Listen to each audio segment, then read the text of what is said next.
परमात्म तत्व अद्वितीय है। उपनिषद में आया है, सदैव सौम्य इदमग्र आसीद एकमेव अद्वितीयम। हे सौम्य, आरंभ में यह एकमात्र अद्वितीय सत्य ही था। तात्पर्य है कि वह तत्व अद्वैत है। उस तत्व में किसी भी तरह का भेद नहीं है। भेद तीन तरह का होता है, स्वगत भेद, सजातीय भेद और विजातीय भेद। जैसे एक शरीर में भी पैर अलग हैं, हाथ अलग हैं, पेट अलग है, सिर अलग है, यह स्वगत भेद है। वृक्ष वृक्ष में कई भेद हैं, गाय गाय में अनेक भेद हैं, यह सजातीय भेद है। वृक्ष अलग हैं और गाय भैंस भेड़ इत्यादि पशु अलग हैं, यह स्थावर और जंगम का भेद है, विजातीय भेद है। परमात्म तत्व ऐसा है कि उसमें न स्वगत भेद है, न सजातीय भेद है और न विजातीय भेद है। परमात्म तत्व में कोई अवयव नहीं है, इसलिए उसमें स्वगत भेद नहीं है। जीव भिन्न भिन्न होने पर भी स्वरूप से एक ही है, अतः उसमें सजातीय भेद भी नहीं है। उस तत्व के सिवाय दूसरी सत्ता है ही नहीं, इसलिए उसमें विजातीय भेद भी नहीं है। वह परमात्म तत्व सत्ता रूप से एक ही है। जैसे समुद्र में तरंगें उठती हैं, बुदबुद पैदा होते हैं, ज्वार भाटा आता है, पर यह सब का सब जल ही तो है। इस जल से भाप निकलती है, वह भाप बादल बन जाती है, बादलों से फिर वर्षा होती है, कभी ओले बरसते हैं, वर्षा का जल बह करके सरोवर नदी नाले में चला जाता है, नदी समुद्र में मिल जाती है।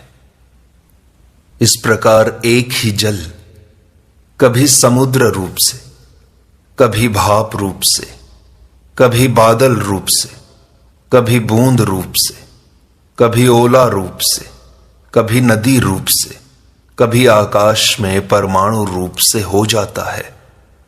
समुद्र, भाप, बादल, वर्षा, बर्फ, नदी इत्यादि में फर्क दिखाई देता है, पर जल तत्व में कोई फर्क नहीं है। केवल जल तत्व को ही देखें तो उसमें न समुद्र है, न भाप है, न बूंदे हैं, न ओले हैं, न नदी है, न तालाब है। ये सब तो जल की अलग अलग उपाधियां हैं। तत्व से एक जल के सिवाय कुछ भी नहीं है। इसी तरह सोने के अनेक गहने होते हैं, उनका अलग अलग उपयोग, माप तोल, मूल्य, आकार आदि होते हैं, परंतु तत्व से देखें तो सब सोना ही सोना है। पहले भी सोना था, अंत में भी सोना रहेगा, और बीच में अनेक रूप से दिखाई देने पर भी सोना ही है। मिट्टी से घड़ा, हांडी, ढक्कन, सकोरा इत्यादि कई चीजें बनती हैं। उन चीजों का अलग अलग नाम, रूप, उपयोग आदि होता है, परंतु तत्व से देखें तो उनमें एक मिट्टी के सिवाय कुछ भी नहीं है। पहले भी मिट्टी था, अंत में भी मिट्टी रहेगी, और बीच में अनेक रूप से दिखाई देने पर भी मिट्टी ही है। इसी प्रकार पहले भी परमात्मा थे, बाद में भी वे रहेंगे, और बीच में संसार रूप से अनेक दिखाई देने पर भी तत्व से परमात्मा ही है। वासुदेवा सर्वम। यह संसार दिखाई देता है, इसमें अलग अलग शरीर हैं, स्थूल, सूक्ष्म और कारण। ये तीन शरीर हैं। कोई स्थिर रहने वाला शरीर है, कोई चलने फिरने वाला शरीर है। स्थिर रहने वालों में कोई पीपल का वृक्ष है, कोई नीम का वृक्ष है, कोई आम का वृक्ष है, कोई करील का वृक्ष है, तरह तरह के पौधे हैं, घास हैं। चलने फिरने वालों में कई तरह के पशु पक्षी, मनुष्य आदि हैं। ये सभी पृथ्वी पर हैं। पृथ्वी, जल, तेज, वायु, आकाश, ये पंच महाभूत हैं। इनसे आगे समष्टि अहंकार है, फिर समष्टि बुद्धि है। महत्तत्व के बाद फिर मूल प्रकृति है। ये सब मिलकर संसार है। संसार के आदि में भी परमात्मा है, अंत में भी परमात्मा है, और बीच में अनेक रूप से दिखाई देते हुए भी तत्व से परमात्मा ही है। फिर एक साधक ने स्वामी जी से पूछा, स्वामी जी, परमात्म तत्व का स्वरूप क्या है? तब स्वामी जी ने कहा, परमात्म तत्व का स्वरूप है सत्ता मात्र। वह सब देश में, सब काल में, संपूर्ण वस्तुओं में, संपूर्ण व्यक्तियों में, संपूर्ण अवस्थाओं में, संपूर्ण घटनाओं में, संपूर्ण परिस्थिति में, संपूर्ण क्रियाओं में है। इस प्रकार वह सत्ता रूप से विद्यमान है। उस चिन्मय ज्ञान स्वरूप सत्ता में मैं, तू, यह, वह, इनका भेद नहीं है। वह इन सबसे अतीत तत्व है। ये सब तो उसके भीतर की गई कल्पनाएं मात्र हैं। जैसे आकाश में बादल हैं, समुद्र में लहरें हैं, मन में मनोराज्य है, स्वप्न दृष्टा में स्वप्न है, ऐसे ही परमात्म तत्व में देश, काल, वस्तु इत्यादि की प्रतीति है। वह तत्व संपूर्ण प्रतीतियों का आश्रय, आधार और प्रकाशक है। उसके अंतर्गत अनंत ब्रह्मांड उत्पन्न और लीन होते रहते हैं, पर वह ज्यों का त्यों रहता है। जब हम प्रतीति को सत्ता देते हैं, तब यह कहते हैं कि परमात्म तत्व प्रतीति का आश्रय, आधार और प्रकाशक है। जब सर्वत्र को सत्ता देते हैं, तब यह कहते हैं कि परमात्म तत्व सर्वत्र परिपूर्ण है। जब हम नहीं की सत्ता मानते हैं, तब यह कहते हैं कि परमात्म तत्व है रूप से विद्यमान है। असत की सत्ता मानने पर ही परमात्म तत्व को सत कहते हैं। यदि असत की सत्ता न माने तो परमात्म तत्व को सत कहना बनता ही नहीं। जैसे हमारे यहां रात और दिन दो होते हैं, परंतु सूर्य में न रात होती है न दिन होता है। वहां तो दिन ही दिन है, पर रात न होने से उसका नाम दिन नहीं है। दिन का नाम रात की अपेक्षा से होता है। रात नहीं है तो दिन कैसे? योग वासिष्ठ में राम जी और वशिष्ठ जी का संवाद आता है। राम जी ने वशिष्ठ जी से पूछा कि महाराज, आप जिस ब्रह्म की बात कहते हैं वह ब्रह्म क्या है, कैसा है? यह सुनकर वशिष्ठ जी चुप हो गए। थोड़ी देर के बाद राम जी ने फिर कहा कि महाराज, उस ब्रह्म का वर्णन कीजिए। वशिष्ठ जी ने कहा कि मैंने उसका वर्णन कर दिया। तात्पर्य है कि मौन ही उस ब्रह्म का वर्णन है। वहां इंद्रियां नहीं है, मन नहीं है, बुद्धि नहीं है, प्रश्न नहीं है, उत्तर नहीं है, शब्द नहीं है, अर्थ नहीं है, कुछ भी तो नहीं है, केवल मौन है। मौन ही गुरु का व्याख्यान है, जिससे शिष्यों के सब संदेह मिट जाते हैं।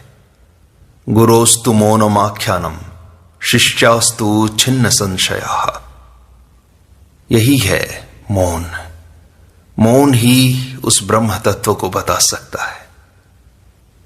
उस परमात्म तत्व का अनुभव उत्पन्न नहीं होता। यदि अनुभव उत्पन्न होगा तो वह मिट जाएगा।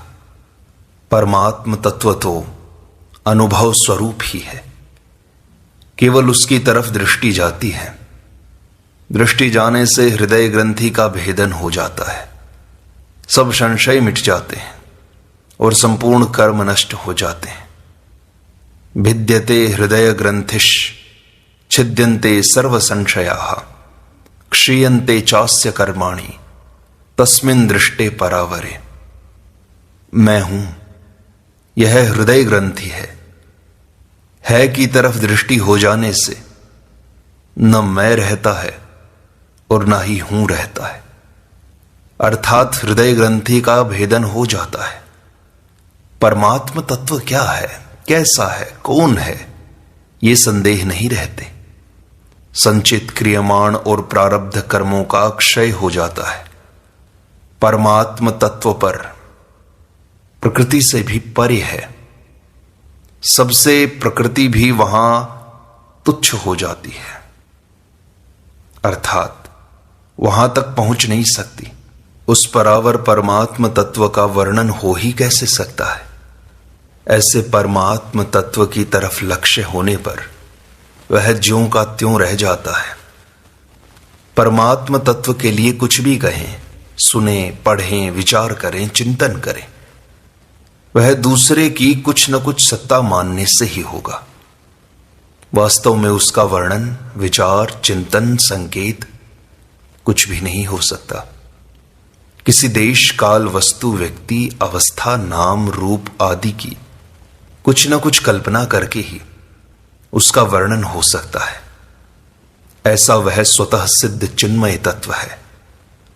उसका स्वरूप सत्ता मात्र है, जिसकी किसी देश, काल, वस्तु, व्यक्ति आदि के साथ कभी किंचिन मात्र भी लिप्तता है नहीं, हुई नहीं, होगी नहीं, हो सकती नहीं।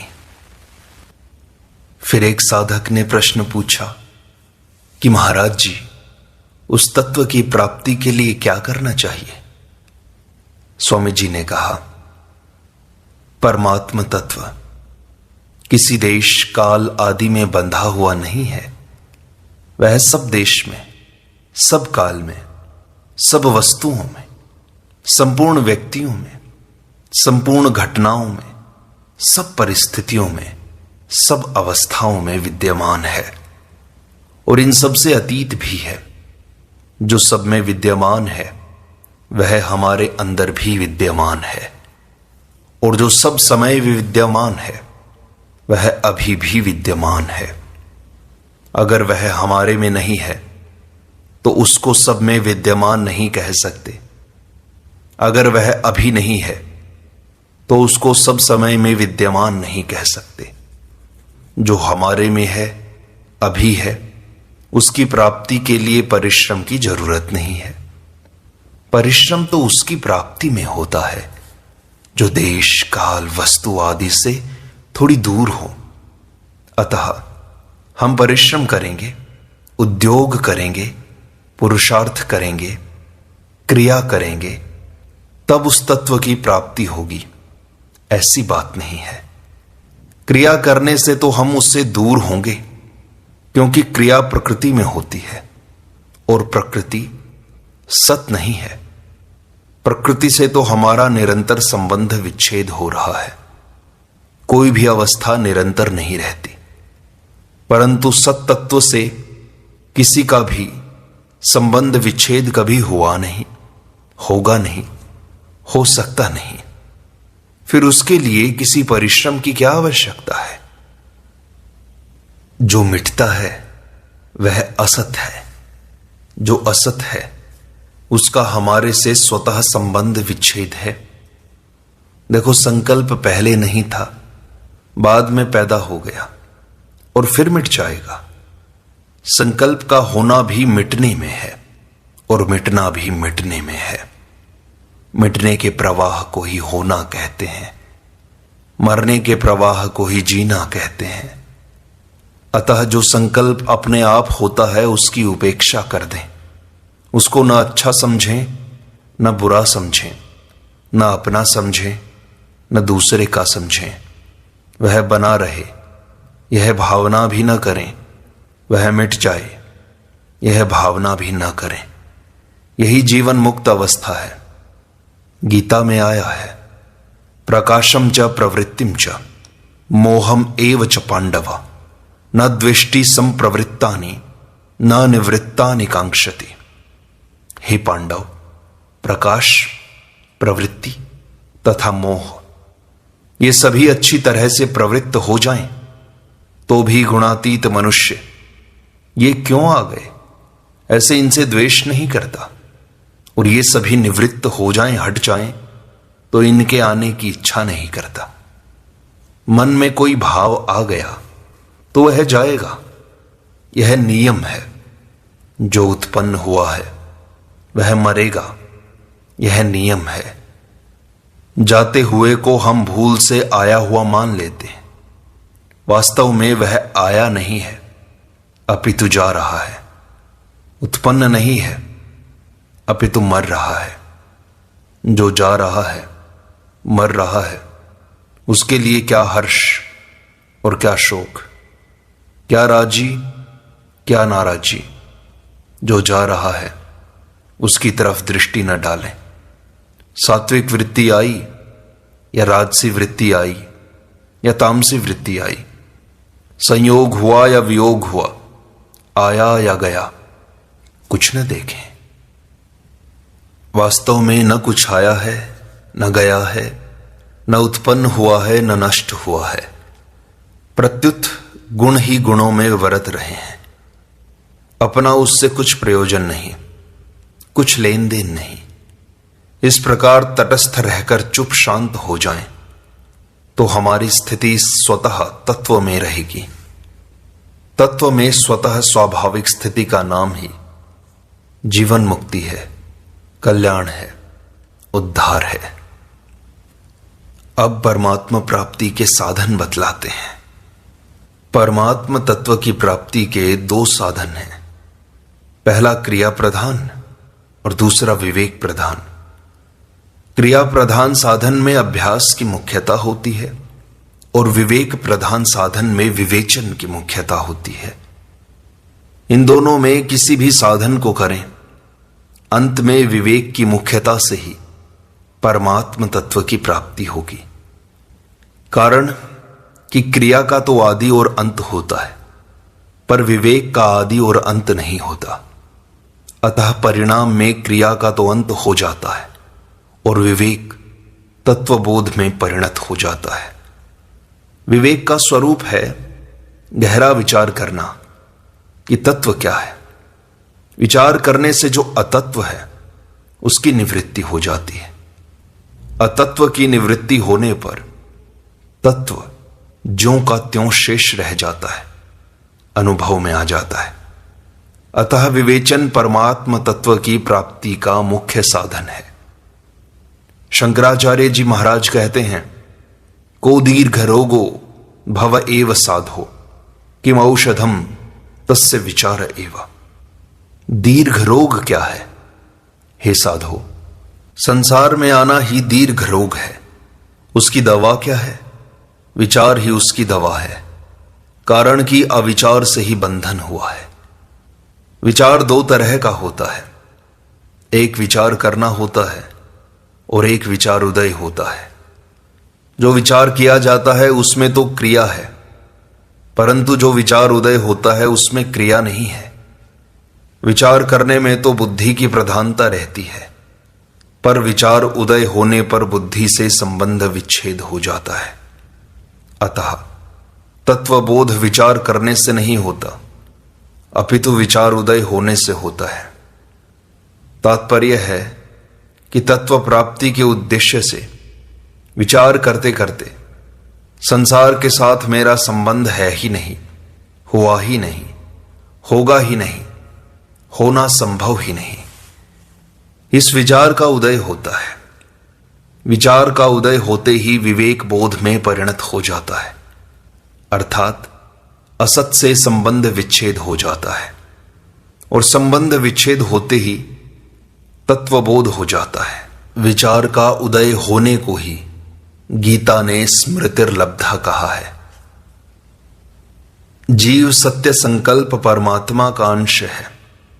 अतः जब यह अपने में अज्ञान को स्वीकार कर लेता है, तब अज्ञान की सत्ता न होने पर भी सत्ता दिखाई देने लग जाती है। इसलिए अज्ञान का नाश एक ही बार होता है और सदा के लिए हो जाता है।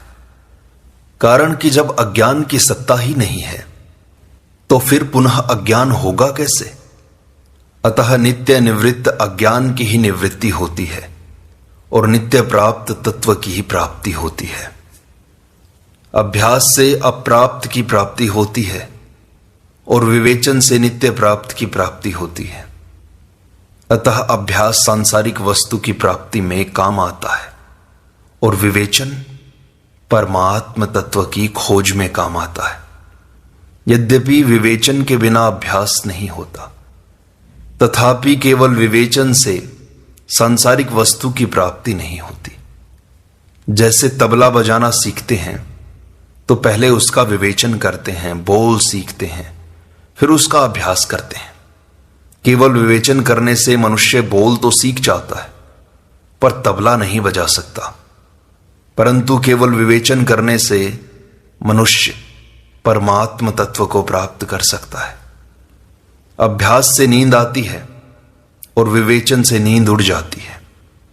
कारण कि जितना अधिक अभ्यास करते हैं उतनी ही थकावट आती है और विवेचन में जितना गहरा उतरते हैं उतनी ही थकावट दूर होती है तथा बुद्धि में स्वच्छता आती है।